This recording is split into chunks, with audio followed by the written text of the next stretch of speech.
So, hello. Happy Friday, everybody. I hope you had an amazing week. I wanted to make sure that I came on and just connected with you all. So, I'm Dr. Delicia Haynes. I'm the founder and CEO of Family First Health Center, board certified in family medicine and obesity medicine.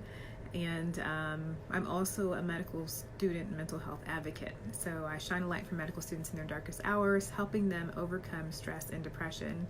And that's one of the main reasons that I come on and do, come on and do this show is in that spirit.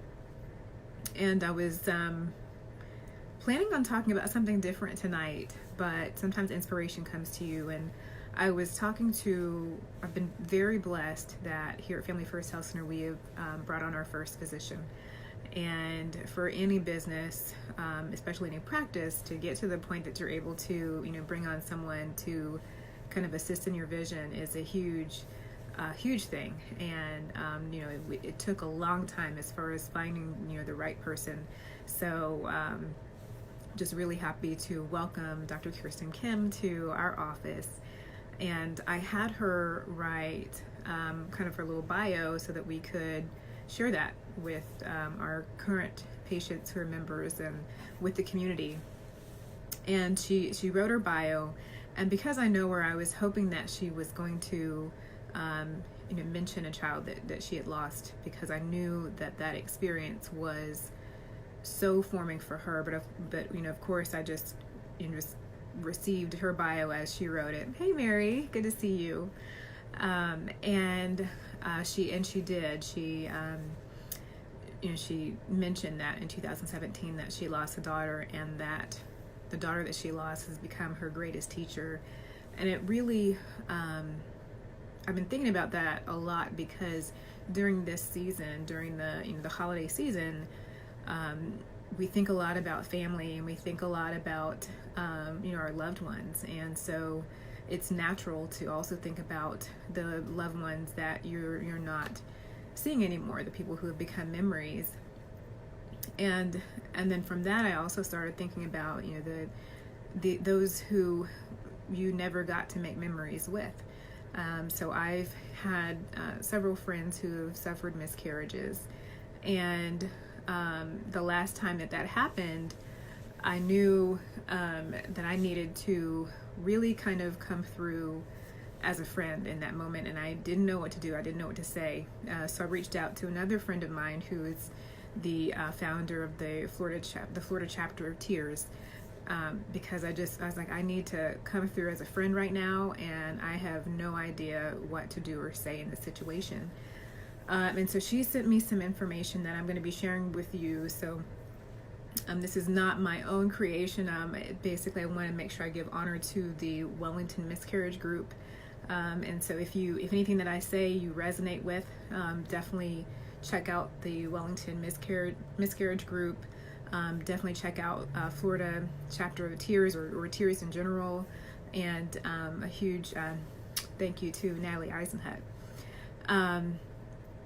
So it offers some things to basically do's and don'ts when someone has suffered a miscarriage. And I remember one of the quotes that I found and shared with one of my friends was a quote that went something like, a child that loses a parent is called an orphan, and a husband who loses a wife is called a widow.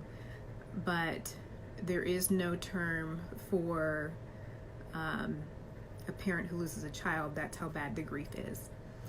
And what I liked about that is that they acknowledge that parents who lose a child who have a miscarriage are still parents. And sometimes people don't honor that. As soon as a couple find out they're expecting, they are making plans. They are thinking about birthdays and holidays and weddings and everything else. So even if they suffer a miscarriage, they are truly parents. So it was really helpful for me when this information was shared with me, that I was able to really show up as a friend. And so I want to make sure that I kind of share with this with you. So some of the do's, contact is really important. So be there as much as possible. Hey Kelly, good to see you. So if you can't be there, make sure that you call or that you're writing, because whatever the person is feeling, they really deserve to have their feelings supported by the people around them, the people that are closest to them. A hug or an arm around their shoulders is comforting. I always go back to the 5 love languages a lot. I know you've heard me mention it a lot, and because it's how people both give and receive love. And so if you have a friend or someone in your life, one of the ways that you can always support them is by understanding what their love language is and make sure that you're speaking it, especially when they're going through really stressful times. Understand that their tears are healthy. They're a healthy response, and they should never be discouraged from crying. Having a box of tissues handy is very helpful. About a year ago, when I was there for another friend of mine who had lost someone in her life, and my whole role was just handing her tissues. And I felt like I wasn't doing enough. But later when we were talking and she was kind of thanking me for being there, she thought I did a great thing. And I was like, I didn't do anything. I just drove you around town and gave you tissues. But that was what she needed. She didn't really need my words, just my physical presence. So if you can't be there, make sure you do some kind of contact to know that, so they know that you're supporting them. Let her do the talking. Be the passive partner who basically asks questions and focus on certain points to help her talk about her feelings. It's sufficient just to listen. Tell her how you feel about her losing the baby and how sorry you are. Acknowledge her pain, even if you think that you may not react in the same situation. You never know how you're going to react if you've not been in that situation, and even if you have, it's different for everyone. Ask questions about her experience, how she's really feeling, and what she's thinking about. And when you ask her partner how she's doing, make sure you ask him how he is as well, because it's they go through it as a couple, and both partners need support in this time. Encourage her to be patient and not impose her shoulds on herself, because grieving definitely takes time. And grieving is physically exhausting. So she'll probably need a lot of rest, a lot of sleep during the day, and just take whatever steps are necessary to give her some peace and some uninterrupted time to be able to do that. So, offering to take the kids so that, she can have some time and he can have some time to just really to have some peace. Reassure them that they did everything they could and that it wasn't their fault. When these things happen, people they feel a lot of guilt, and so reassuring them that that it's not their fault and they did everything they could can help to alleviate some of that. And knowing that the intensity of the grief fluctuates. So during less tearful times, maybe a change of scenery might be appreciated, and sometimes it won't. So there's different times. Do something practical, such as hanging up the washing, shopping, or offering to take around a meal. Put on soothing music, offer a back massage, or walk on the beach. And when they feel up to it, consider taking it out to like a movie or something. And obviously, if you're seriously worried about their behavior, then make sure you seek professional advice, so that you're getting that as well. Some of the don'ts, don't ignore her because you feel helpless or uncomfortable with grief, because they'll wonder if what happens to them doesn't mean anything to you. Don't think that miscarriage is easier to cope with than a stillbirth or a neonatal death. The truth is that her baby has just died, and it doesn't really matter how pregnant she was. A lot of people tend to think that way, and they don't understand that that baby, regardless of whether you were, you just found out and you were 3 weeks pregnant, it's still, you've lost a child in your eyes. So don't be anxious about making her cry. It's not what you said or did that upset her, but losing the baby. By allowing her to cry, you're actually helping them work through the process of grief. And don't confuse support with cheering them up. Grief is an enormously powerful emotion, and it really needs releasing, not repressing. Don't try and change how they're feeling. Allow them to feel how they're feeling. And also, don't put on a bright, cheery front yourself. It's important that you're authentic with the situation. Try not to be nervous and keep talking. So some people, when they're nervous, they just really, they talk a lot. There is absolutely nothing wrong with silence. You can share silence with a really good friend. And I'm not a big talker anyway, so it's not hard for me to be silent, and I kind of enjoy silence. And that was one of the things that my friend told me after the fact, when I was just, spending a lot of time with her, because I knew that she was going through it. And I was just there. I was just there and handing tissues and, getting stuff to eat and just the basics. And that was what meant so much to her, because I knew I didn't have anything to say that was going to change the situation. The only thing that I could do was be of comfort. Don't be tempted to be judgmental in any way about her feelings or reactions. People in grief often behave out of character or inappropriately, and they need your unconditional support. And that unconditional is where the stress should be. Things will eventually return to a new normal, and they'll really feel grateful that you stood by them. Don't have expectations about how long it will take to recover. Losing a baby is one of life's most difficult experiences, and the depth of grief is shocking. Don't assume there will be another pregnancy, and don't try to do all the housework, all the well-intentioned. It's important that they feel capable and they feel useful. Hey, Barbara and Linda. We're just talking about helping someone after a miscarriage, because it was something that was on my heart to share. And this is some information from the Wellington Group and the Florida Tears Association. So don't minimize her loss by offering platitudes, such as "you're young enough to try again," or "it was nature's way of getting rid of an imperfect baby." I don't know who would say these things, but sometimes when people are at a loss of what to say and they're trying to support you, they'll say things that, do quite the opposite.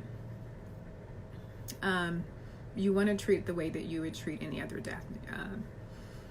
Don't say that she's so lucky to have the other kids. Her pain is for this baby, and other children don't take that pain away. Don't forget her children have lost a sibling, and it's natural for them to react in some kind of way. And don't feel guilty if you're pregnant. Just forgive her if she's cold and withdrawn, because it may be her way of coping. When one of my friends had suffered a miscarriage, I was kind of the safe friend, because everyone else in our peer group had children, and so I was the one that was in the best position to support her in some ways because of that. And so don't feel shunned if you if you feel like they're distancing themselves from you, especially if you are pregnant. Just recognize that that's part of the coping mechanism sometimes. Don't ask, how she's feeling if it's only out of social obligation. And if you do ask, then be prepared to sit there and listen to the complete answer. And so then they went on to give 7 things to say and 7 things not to say. And so I'm going to go through the 7 things not to say. And I've talked about sometimes that there's certain people that you need to love from a distance. And a lot of things that are on this list, if someone is saying that to you, they definitely fall into that category. So things not to say. You can always have another one. It doesn't help knowing that it doesn't help. The parents didn't just want any baby, they wanted that baby. So don't say that. And really, before they can think about even considering having another pregnancy, they really need to grieve the one that they've lost. And when someone is pregnant, they have so many hopes and dreams that come up. And so they've lost a baby, and they've lost all those hopes and dreams as well. So when we lose people that we've known, we have all those memories with that person. When you lose someone that you didn't get a chance to know, that's just as important, you also lose that hope of creating those memories. So really honor that. Other things not to say, quote, there was probably something wrong with it, it's nature's way, end quote.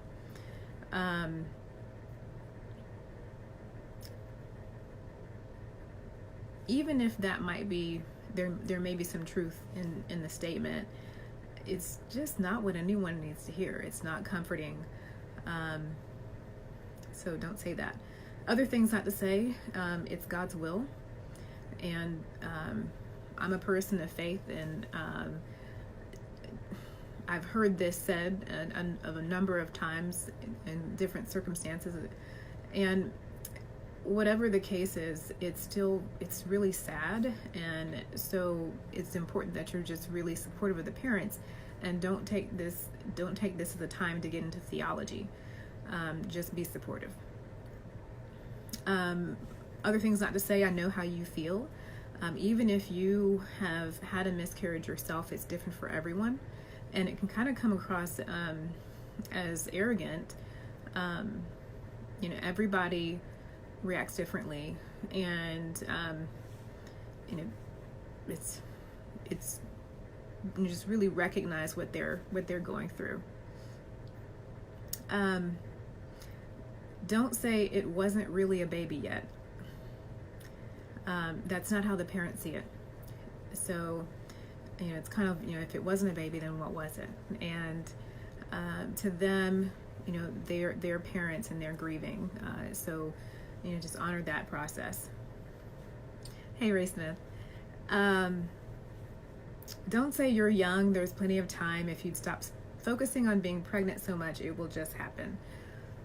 That's just not helpful. So shifting into 7 helpful things to say. So if someone that you know who has had a miscarriage, these are 7 helpful things that you can say. Something that you can say is that I'm so sorry about your miscarriage. They're simple words, but they mean a lot. And especially if you allow the mother or the father to really talk after you say it, or just listen. Another helpful thing to say is, like, I know how much you wanted that baby. You just acknowledging that they lost something that was very precious to them, and that acknowledgement is really important, because a lot of people aren't comfortable with miscarriage, and they just talking about it, and so they just try to just kind of not talk about it and just kind of pretend it didn't go away, and if we don't talk about it, they won't be sad. But that's not the truth. Another helpful thing to say, that it's okay to cry. It can sound like a little Hollywood saying, but it's very reassuring for the parents to know that they're not being judged for their experience and for how they're reacting to it. And it's especially for men who aren't usually allowed, aren't brought up that it's okay to express that emotion through crying anyway. This is, you've lost a person, so something very precious to you. So definitely tears are warranted, and that grief can come in waves. So it can, you never know kind of when it's going to well up. It's helpful to say, can I call back next week to see how you're doing? Because often people are sympathetic at first, after everything has happened, but kind of forget about it, and even if they don't forget about it, they just forget to reach out to the person, and so the person might feel forgotten even if they're not. So it's really important that you continue to reach out to them. And one of the things that I did really well, in part because I had this information when I was thinking about the friend that I was supporting, is several months later, when she had told me about the miscarriage, and prior to that, she had sent me pictures of her ultrasounds. And so I took the pictures and I printed them and I framed them, and I kept them with me because I knew there would be a time when I would feel like it would be appropriate to present those to her. And so it ended up being several months afterwards, and we get together and we go to dinner from time to time, and we were at dinner and we were just talking, and she brought it up. And so I told her, I have something that I really want to give to you. And I took out the framed photo of her ultrasound, and that framed photo is in her home now. And she has gone on to have children, but that picture is right there with the others. And I knew it meant a lot to her to acknowledge the loss, and that even months and years later that we still recognize that loss, and it was really important for her. So again, I have to thank Natalie Eisenhut for sharing all this information with me so that I could really come up and be a really great friend when I needed to be. Other helpful things to say after a miscarriage: I was wondering how you're feeling about your miscarriage now, because it's nice for people to have the opportunity to talk about it, even if it's been a long time afterwards, and even after they may have had a successful pregnancy. That no one forgets a miscarriage, and so to be able to talk about it can be very helpful. One of the things that we did, I lost a niece she was 3 months, and the Florida chapter of the Tears Foundation had they had a monument that was built, and you could get your child's name kind of etched on that. And I did that, and then I took my sister, it was her daughter, I took my sister out there to see it, and she was able to she introduced Mayana's brothers to just her name. And they took out on either side, and they were pointing to the name and taking pictures with the name. And it's just nice, even years and years later, for people to know that you haven't forgotten about them, and you haven't forgotten about this little person that they didn't get to make a lot of memories with, but that still meant the world to them. So just really appreciative to the Florida chapter of Tears for providing that for me as someone who was trying to support a family member and myself, because that was my niece, and to so many other parents as well. There were several ladies that I didn't know had suffered miscarriages, who, when we were up there, we got to have those conversations, and I think that was just really important. Another helpful thing to say is, I don't really know what to say. It's the good thing that it's honest, and it's really important to be authentic in these type of situations. So the fact that you're available to listen is really important. Another helpful thing they say is it must be so awful for you after going through those weeks of IVF treatment to have lost your baby. So that was one of the things that they had recognized. There are a lot of parents who are going through IVF and go through cycles and cycles of IVF, and it's a really hard thing.